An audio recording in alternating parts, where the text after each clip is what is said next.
وہ کہتے ہیں نا کہ خوش فہمیوں کے سلسلے اتنے دراز ہوئے، ہر اینٹ سمجھتی ہے دیوار مجھ سے ہے. اب دیکھیے نا یہ جتنے عصری لیڈر ہیں بیچ میں سے کھوکھلے، ان کے پاس کوئی انٹلیکٹ نہیں ہے، لیکن کہتے ہیں میں نے یہ کہا تو بس، اب میں نے یہ کہا تھا، میں یہ انفارچونیٹلی پہلے کھوٹا تھا اب کھڑا ہو گیا ہوں، مجھے ووٹ دینا کھڑا ہو گیا ہوں. یہی والا ان کا منشور ہے. ہر الیکشن میں آتے ہیں بغیرت اور آ کے لوگوں کو اسی طرح سے بے حس لوگوں کو واپس جگاتے ہیں. اور انفارچونیٹلی اس ملک کا عام آدمی، اس ملک کے عام آدمی کا سب سے بڑا دشمن ہے. اس لیے اس کو جب بھی انتخابی موسم آتا ہے اس کو عام آدمی کی جگہ خاص آدمی چاہیے ہوتا ہے. وہ خاص آدمی کیا؟ جو پراڈوز، مرسیڈیز اور ان کے اوپر آ کے اس کو خوشنما ایک سپنے دے. اور 73 ایئر سے یہی کچھ ہو رہا ہے، لیکن وہ بیچارہ اس چیز سے غافل ہے کہ اس کی نئی نسل کی بوتل میں دودھ ہوگا یا نہیں ہوگا. اس کو اس چیز سے کوئی پرواہ نہیں ہے. بس اس نے وہ ماحول بنانا ہے، وہ ناچنا ہے، وہ تالیاں شالیاں بجانی ہے، اور اینڈ پہ پتہ چلنا ہے کہ گھر چل اٹھا گھر کے چراغ سے. ماریہ صاحبہ دیکھیے، جب میں یہ پرچم لے کے نکلا تو میرے سامنے جو نوجوانوں کی حالت تھی نا، وہ کیا کر رہے تھے. وہ منظر یہ تھا کہ جلسہ گاہ میں پانی بجلی کا انتظام کر رہے تھے، کرسیاں کناتے جمع کر رہے تھے، وہ لڑائی جھگڑے، ٹائر جلانے اور اس طرح کے کام کر رہے تھے. اچھا، میرے سارے پولیٹیکل سلیبس میں نے کہیں نہیں دیکھا کہ کوئی لیڈر بنانا سکھاتا ہو، کوئی اسمبلی میں لے جاتا ہو. نہیں، وہ کیا تھا کہ کارکنیت، ان کے پیش نظر کارکن اچھا بنے، کمٹڈ کارکن جو لڑے مرے جھگڑے جیال. بھائی کیوں جیالے بنتے ہو بھائی؟ آپ اپنی پولیٹیکل تھاٹ کو ایک جگہ منجمد کیوں کرتے ہو، ایک جگہ روکتے کیوں ہو؟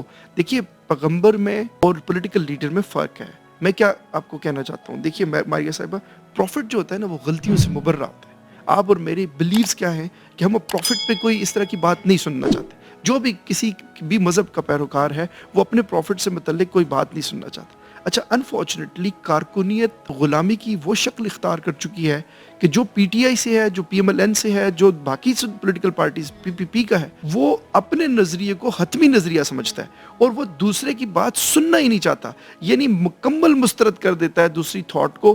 یہ نہیں دیکھتا کہ کیا کہہ رہا ہے، یہ دیکھتا ہے کہ کون کہہ رہا ہے، اور وہ کہہ کے بڑے سے بڑی آئیڈیالوجی کو مسترد کرتا ہے. سیاست اتنی پولیوشن میں پولیوٹیڈ ہو گئی ہے، اتنی گندی ہو گئی ہے کہ کوئی بھی آپ کو دیکھے شریف آدمی جو سیدھا سیدھا بندہ ہو، جو وہ کہتے ہیں نا کہ سر اس کا اونچا ہے کہ قد اس کا بڑا ہے، قد اس کا بڑا ہے کہ لاشوں پہ کھڑا ہے.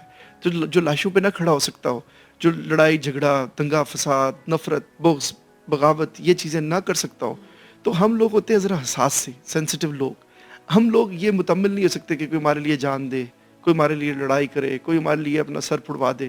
یہ ہم نہیں برداشت کر سکتے، چونکہ ہماری نیندیں ان چیزوں سے وابستہ ہوتی ہیں. ہمارے اندر جو حساسیت ہے نا، وہ ہمیں سیاست نہیں کرنے دیتی. رب کرے کہ کوئی ایسا ماحول بنے کہ جس میں وہ لوگ راغب ہوں سیاست کی طرف جو حقیقی معنوں میں معاشرے کے سدھار کے لیے دل میں درد مندی رکھتے ہیں.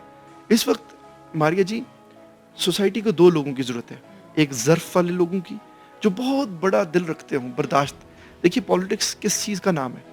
میں اللہ سے دعا مانگتا ہوں کہ میرے شہر میں وہ بندہ اقتدار میں آئے جو بہت بڑے ظرف کا عامل ہو.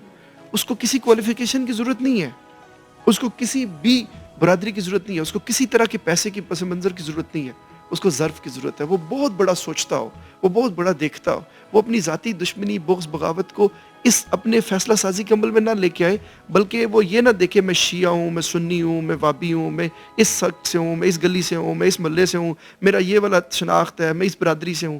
تو وہ بلکہ وہ کہتے ہیں نا کہ وہ خواب جسے سب نے مل کے دیکھا تھا، آج انفارچونیٹلی اپنے اپنے قبیلوں میں بٹ کے دیکھتے ہیں. تو ضرورت اس امر کی ہے کہ معاشرہ ان لوگوں پہ مبنی ہو جو اس بات پہ کامل یقین رکھتے ہوں کہ جبر کا موسم کب بدلے گا، ہم بدلیں گے تب بدلے گا، اور ہم تبھی بدلیں گے جب یہ سوسائٹی کا جو بیسک سٹرکچر ہے وہ ٹھیک ہوگا. جو بنیاد کے پتھر اگر ٹھیک ہو گئے تو ہم وہ اینٹیں ہیں جو اوپر لگیں گی. ہم انفارچونیٹلی ہوتا کیا ہے کہ اس معاشرے نے ایسے لوگ ہی ہمیشہ بڑے کیے ہیں. وہ کہتے ہیں نا کہ خوش فہمیوں کے سلسلے اتنے دراز ہوئے، ہر اینٹ سمجھتی ہے دیوار مجھ سے ہے. اب دیکھیے نا یہ جتنے عصری لیڈر ہیں بیچ میں سے کھوکھلے، ان کے پاس کوئی انٹلیکٹ نہیں ہے، لیکن کہتے ہیں میں نے یہ کہا تو بس، اب میں نے یہ کہا تھا، میں یہ انفارچونیٹلی پہلے کھوٹا تھا اب کھڑا ہو گیا ہوں، مجھے ووٹ دینا کھڑا ہو گیا ہوں. یہی والا ان کا منشور ہے. ہر الیکشن میں آتے ہیں بغیرت اور آ کے لوگوں کو اسی طرح سے بے حس لوگوں کو واپس جگاتے ہیں. اور انفارچونیٹلی اس ملک کا عام آدمی، اس ملک کے عام آدمی کا سب سے بڑا دشمن ہے. اس لیے اس کو جب بھی انتخابی موسم آتا ہے اس کو عام آدمی کی جگہ خاص آدمی چاہیے ہوتا ہے. وہ خاص آدمی کیا جو پراڈوز مرسیڈیز اور ان کے اوپر آ کے اس کو خوشنما ایک سپنے دے, اور 73 ایئر سے یہی کچھ ہو رہا ہے. لیکن وہ بیچارہ اس چیز سے غافل ہے کہ اس کی نئی نسل کی بوتل میں دودھ ہوگا یا نہیں ہوگا, اس کو اس چیز سے کوئی پرواہ نہیں ہے. بس اس نے وہ ماحول بنانا ہے, وہ ناچنا ہے, وہ تالیاں شالیاں بجانی ہے, اور اینڈ پہ پتہ چلنا ہے کہ گھر چل اٹھا گھر کے چراغ سے.